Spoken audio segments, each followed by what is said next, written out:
We do not own the rights to anything or any music that's heard during the duration of this podcast. Also, a lot of these shows will have explicit content. So if you are not a fan of any cursing or profanity, you may want to walk away, but that does not mean that every show will consist of such. I know y'all tired of it, but we got a new season of The Past. Welcome to season 8, the Mamba Year. Podcast available on all platforms: Spotify, Apple Podcasts, Google Podcasts, all of your podcast platforms. Here you'll get a dose of content related to tech, the productivity world, and most importantly, how to be a better you. The theme for this year, personally, is receiving grace. And we definitely want to do better with receiving it and being open to being a better us from who we were a year ago. So this is season 8 of The Past, and I hope you all enjoy.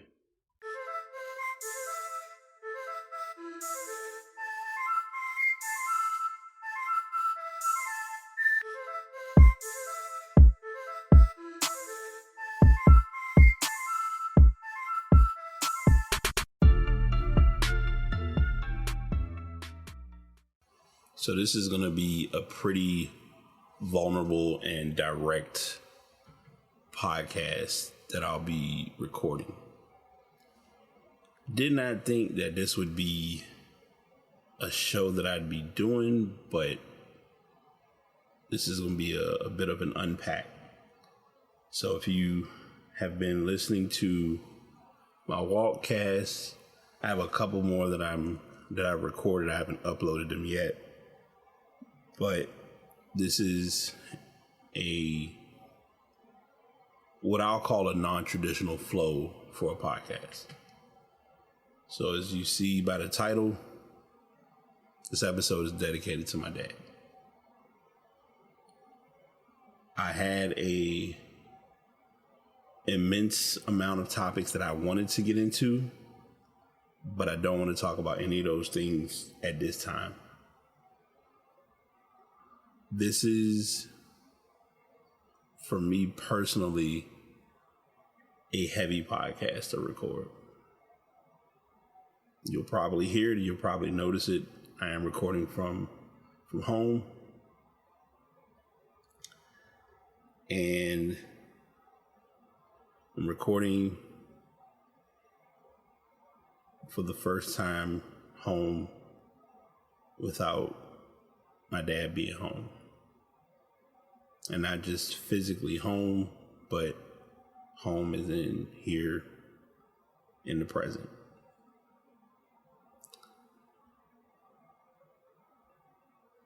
A little over 2 weeks ago, I went through my normal routine of work, had some engaging, entertaining conversations with work, talked about a good amount of things, was pretty excited, thinking that, hey, it seems like he's getting better and I may be seeing him soon.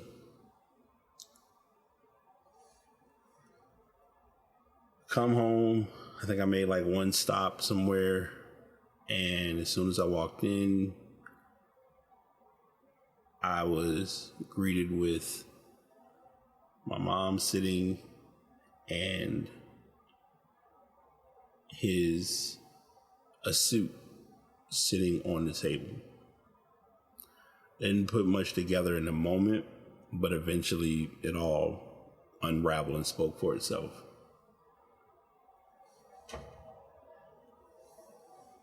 She shared with me that he had passed. That same day, there were, interestingly, some things that I ordered that I was waiting to come in the mail. One of them being this arm for the microphone that I'm using now here at home. When I got that news, everything that I had received, all of the food, like I had brought some food home, all of that just went out the window. As far as I'm concerned, my definition or my terminology of it was that time had stopped. And I was not a fan of my feels, but I needed my feels to be the feels that they were to get through my experience in my headspace.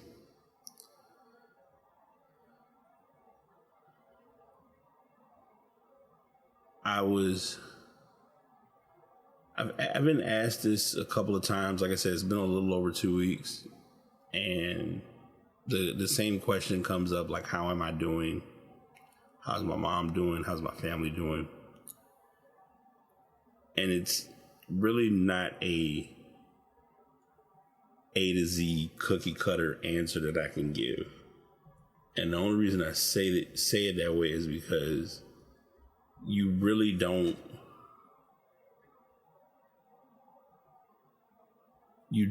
understand or don't realize. And I'm not saying to people who say this, you as the person who experiences the loss of someone, don't consider or think of where things are minus that person. Many of my friends who know me on a much personal level have heard me speak on the various friends, family, loved ones that I've lost over time. Each of them hit. Do not get me wrong. This one hit. This one really hit. And I didn't realize how much it hit until I'm just walking and going through different motions and noticing how times that I would normally be in somewhat of an overreacting state, I'm more calm and more aware of the bigger picture with a lot of things, with a lot of people.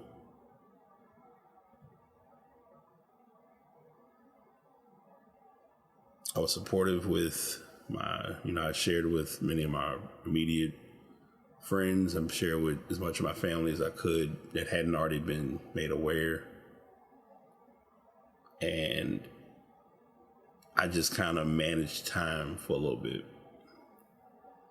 I had to figure out how to handle my workflow, my things that I would normally be doing, like my morning walks, my daily exercises, everything.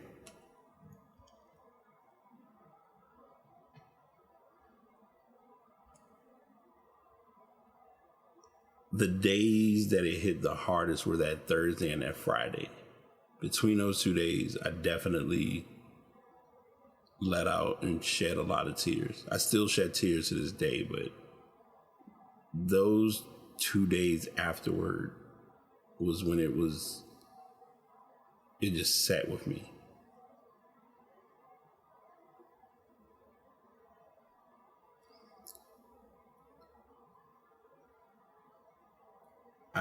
I've talked about this before.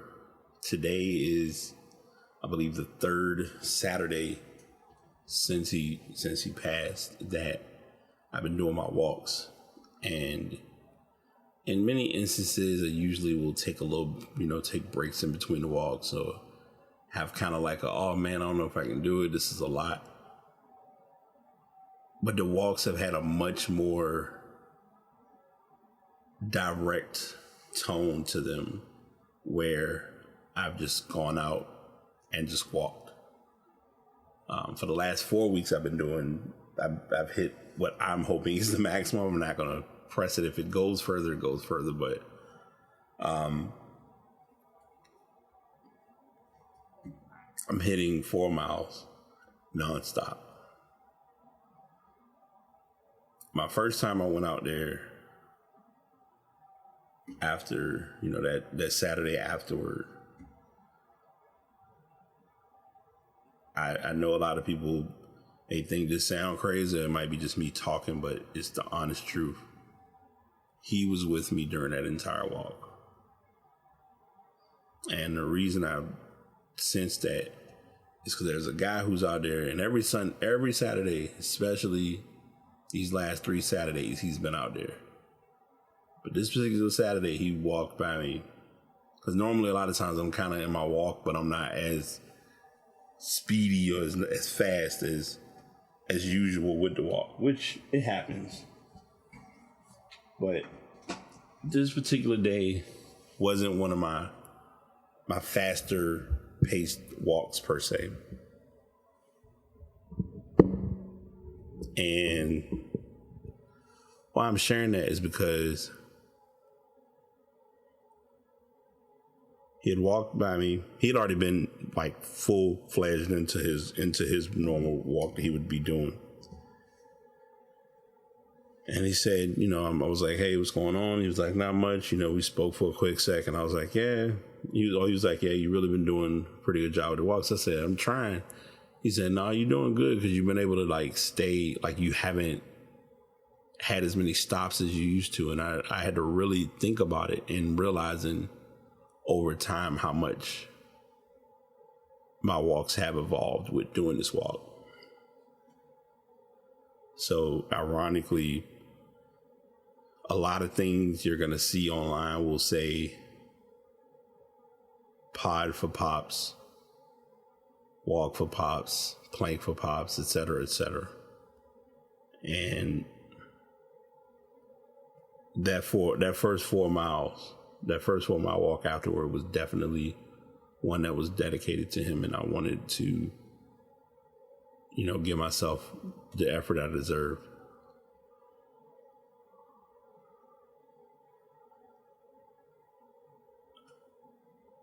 I have something that I'm going to share regarding the funeral service. I'm not going to go in depth about it. You don't need meticulous details, but I want to share this because someone brought this to my attention, and I want to, for lack of a better term, shed light on what I shared. Because anyone who knows me, I don't, like, even with me doing a podcast, I'm not a big, let me go up to the microphone and give some words or, make a statement or anything of that nature. I just usually I was here, I'm supportive, I'm grieving, I'm processing, and just let me be, for lack of a better term.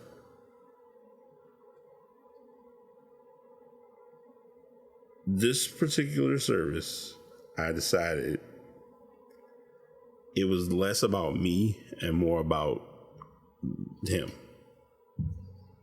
And it put me in a position remembering back to learning and understanding the theory of the thought of being selfless, which I'm usually known for being selfish, which, hey, we've all been there. We've all gone through our trials and our feels related to that.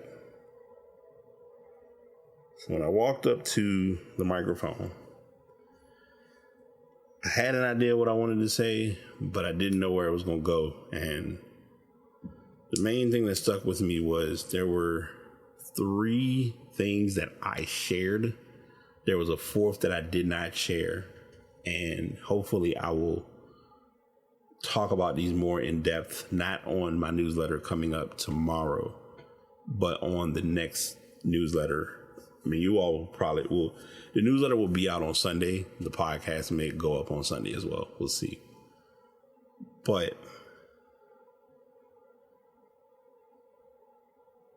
there were 3 things that he fulfilled and did.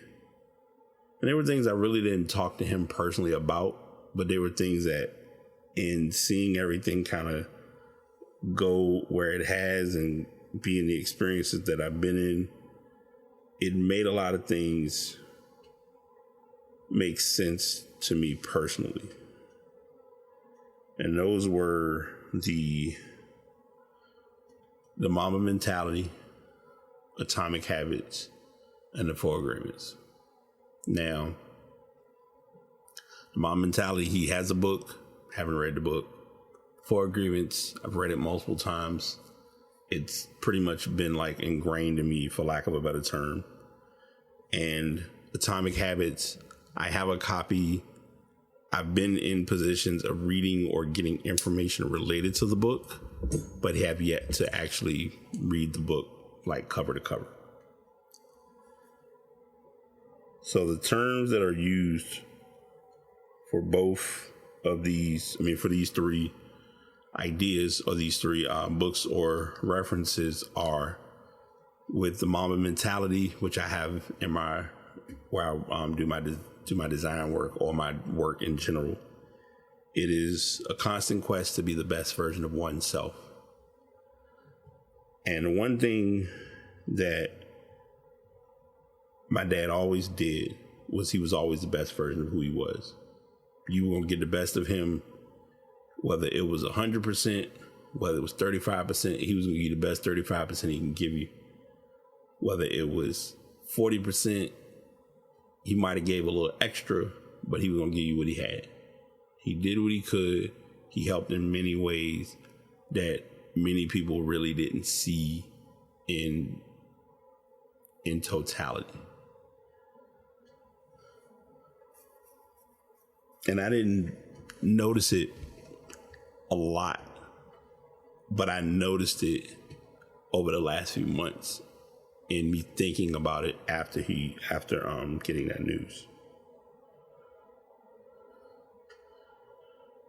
Atomic Habits, like I said, a book talks about quite a bit related to Atomic Habits, but the one thing that is emphasized by James Clear with that book is to be 1% better today than you were the day before. Scientists, studies, different ideas or whatever you want to call them have put it out there as if you are 1% better every day for a year, you become 33 or 34% better for the year. Whereas if you become 1% worse, it's a larger number in being worse versus being better.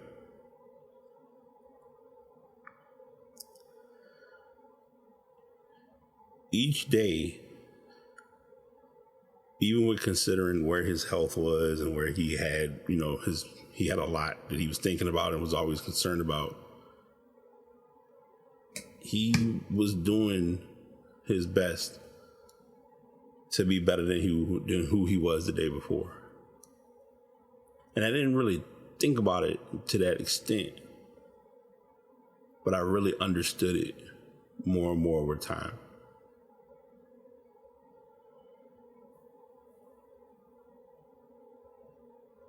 My friend Kim was on a couple of episodes ago. Shout out to Kim. And while she was on, she made mention of a recommendation for a book. And we talk about this book so much, her and I, in just general conversation of the 4 Agreements. And I mentioned each of the agreements. Be impeccable with your word. If you say you're going to do something, do it. If you make a statement, stand behind your statement. If you're going to understand the power of the voice of the tongue, don't just say anything just to be saying it, because you then have to live with what was said and be accountable for it. Don't take anything personal. With a lot of the interactions that he and I had over the last 3 or 4 years, no point did he ever take anything that I said or anything that I did personal. There was a very large, unwritten amount of respect between us as individuals, but most importantly, as men. And not many men, like son-father or father-son relationships, go that way. He has been in my life through everything. He saw all of the ups and all of the downs. He never took any of it and held it against me. It was never a finger pointing thing. He just wanted to see me do good. He would always, make mention of like, I don't mean to be any harm. I don't mean to cause any trouble. He always had the proper intentions. Don't make assumptions. He wouldn't assume anything because he's going to ask. He was very open to asking questions, and I 100% respected him for that. Because in a realistic and raw scenario, you don't want to be put in a position of something happening and you not understand why this is happening, because then stuff is just happening and you're just kind of out of the loop. And he definitely was being aware of being in the loop and being in the know of what was what, and I 100% respect him for that. And similar to the Mamba mentality and similar to the 1% better, always do your best. He did his best. He worked it as someone seeing it firsthand. Like he retired when I was in middle school, but still worked until I went through my own personal battles. And even then I was still helping him through that, with some stuff that he was needing to do. So those are the three main things I addressed when I spoke. There was a fourth that I did not share, but the fourth has lately been something that I have become one with, and a lot of people around me are still not. I don't want to say getting with the program. A lot of people around me are still trying to get acclimated with it as to how I'm moving with a lot of things. Some stuff is still going to be business as usual. Some stuff will still be regularly scheduled programming. Some stuff, though, I'm slowing down. I've been more aware that I don't need to do everything at full speed. Many times the mindset with certain things is, oh, we got to do this and we got to do that and this got to be done and this got to be done. And the reality is I am tired. And I didn't realize how tired I was until really noticing the impact of various things in my life and how I was giving. Because sometimes we unknowingly do it. We give efforts at things that should not take up as much time or as much effort as it does. However, it does. And then we're left with this, I don't even want to say look on our face. We're left with this reaction of I can't believe that I put so much time or put so much effort in something or someone when that effort isn't being reciprocated. So, for instance, even though I think it switched at 10, but lately, I would say in the last few days, I added a theme or a focus on my phone, and it is called shutdown. And basically what shutdown does is it literally sets up my desktop on my phone to look as though I got nothing going on. Because the less distractions I have, the better. Because I need to shut something down to put time into something else.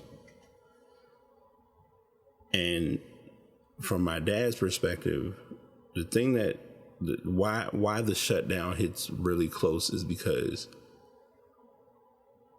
when I say shutdown, but slow down hits close, is because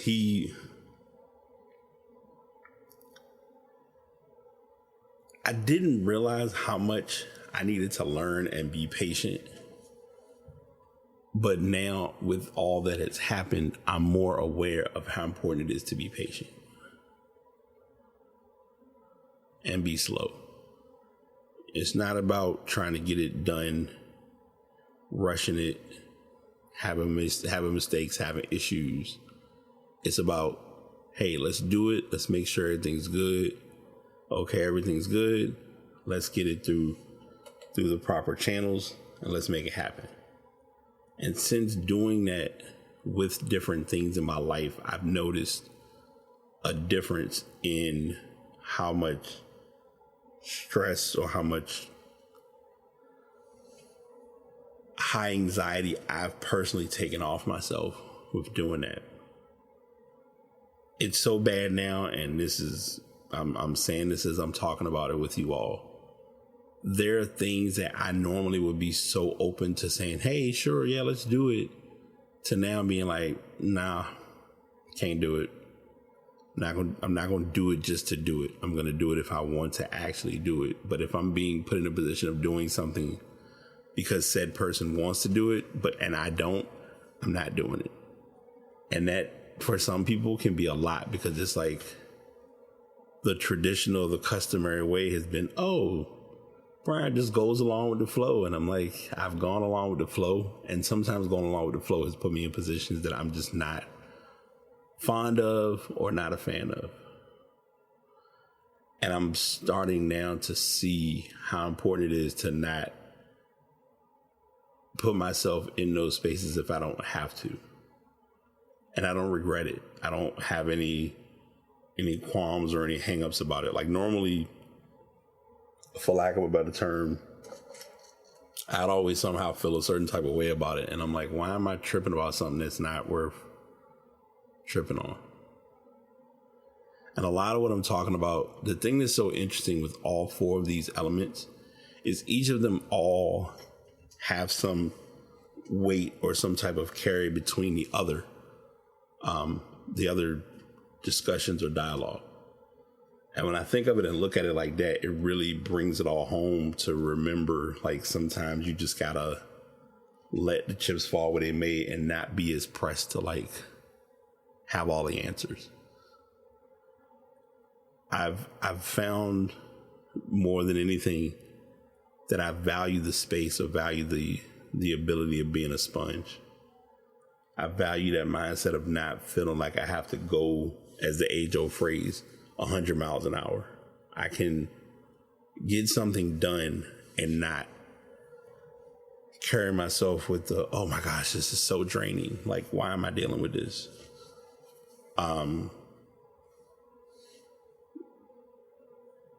This is going to be said on air, and whoever hears it is whoever hears it. But I've even gone as far as like not wanting to drink as much as I used to. Do I like to go out and get a quick, have a drink here and there, or unplug? Sure. But not like I did before. When I got news, I think it had been literally a week and a half before I even attempted to go somewhere. And to take it a step further, it was almost like my headspace and my ability to people was in moderation. Because at first I was like, I really cannot people like I want to. I need to enjoy my own company, enjoy my own space. And I say this to you all, and I say this in a raw and real space. My grief journey and my grief status with everything is still ongoing. Like, even like the service was that Wednesday. That Thursday I had my first therapy session with my therapist, because I had to think about it. I was like, wait, when was my last session? And the last one I had was before he had gotten sick. So it was like having all of this happen and everything going like it did. You sometimes don't understand the timeline, but the timeline understands you, and it puts you where you need to be for it all to make sense. And that's literally what happened to me over the last at least 2 months. So, interestingly enough, the message that I'm going to pass to you all is that last element, because it is such a key phrase and a key message to consider. Do not feel like you have to be the first to finish.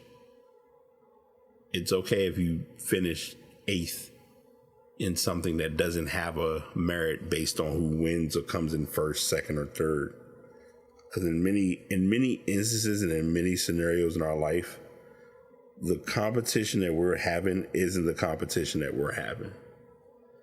And sometimes I've found or noticed that people will really put themselves on such a high bar or a high standard in looking at, they got to get it done. And if I don't get it done, then there's going to be a problem. And it's tough because, don't get me wrong, with companies and with jobs, they have expectations, they have demands. I 100% understand that, and I will 100% respect that. However, in some spaces and cases of our real world, we really have to take our opportunities and take our time and really work on what we need to work on to get what we need to get done. Case in point.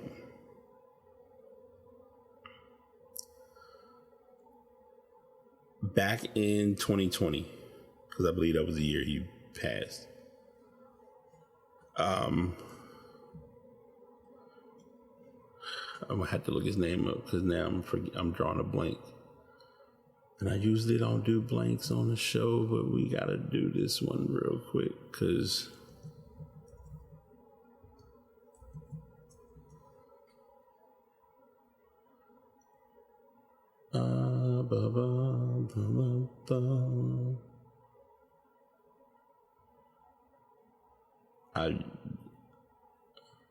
where is my man at?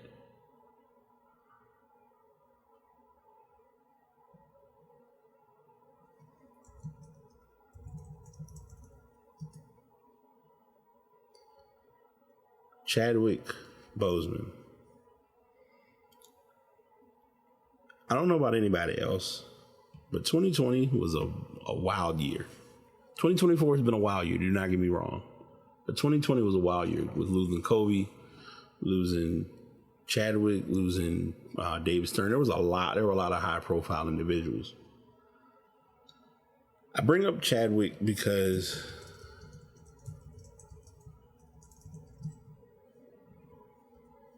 there was a tribute written by Lupita Nyong'o to Chadwick. And I remember reading this on my podcast a while back. And it specifically said, the one part of it that stood out was, take your time, but don't waste your time. Many of us are taking our time, but in that time we're wasting it at the same time. And it really can impact you in ways that you wouldn't believe. So I want to be sure that I add this in the message that I'm passing along to you all. I want you to slow down by all means, but I also want you to remember to find that cool down, or find that phase of that point when you need to. If it's like, hey, I need a 20-second timeout, take the time out, but don't take the time out. Don't turn the timeout into an extended timeout that it doesn't have to be, if you can get the information across in the timeout that you're providing. And yes, I know some of my sports fans are going to listen to that and not understand anything that I just said. But to give it to you on a more non-sports linear, if you're going to walk around in the mall and you're traveling through the mall, and you know, as you walk through different parts of the mall, you need to take a moment. But don't let the moment be too long to the point where you don't feel like shopping anymore. Because then you're going to take the thrill out of the whole intent of you going to shop to begin with.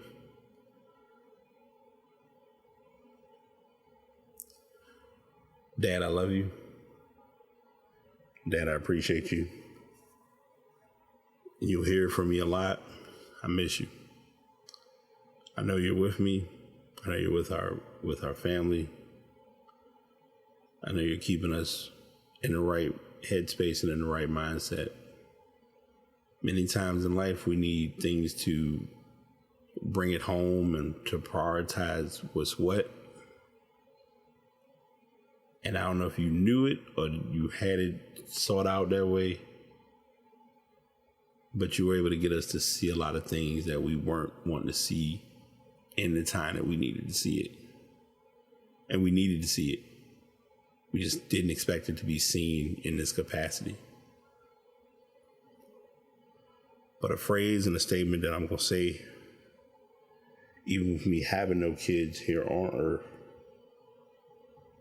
I will say that your legacy lives on. I'm going to do everything I can to do all the things that I mentioned at service. But most importantly, I don't want to let you down, and I don't want to let the family down. I forever appreciate you, and I love you. I hope you all have an amazing night, amazing day, whenever you listen to this show. And we'll be back soon. I had a list of topics to get into. I don't want to throw all those topics in this episode, so I'm making this episode strictly about my dad. I may get the wireless mics and do a bit of an impromptu recording. We'll see, but I just wanted to get this out there now while it's fresh on my heart. Until next time, y'all take care. Truly hope you all enjoyed the show. Definitely was a lot to unpack, but I know you'll walk away with something important. As I share at the end of each season, do find your way to get into podcasting if it's something you would like to do. My podcasts are currently recorded via Buzzsprout. Been very good to me. If you want to learn more about using them, definitely hit me up at thepastbtpod@gmail.com. And also the microphone that you're hearing me on is the Blue Yeti X. Have been rolling with it for over 3 years. We've been doing this ride for quite some time, so I hope someone could find this mic useful. Again, find those people who are good or helpful in what you're trying to do to be better today than you were yesterday. The primary goal is to be 1% better. Hope you all have an amazing day, and we'll be back again to do this next time.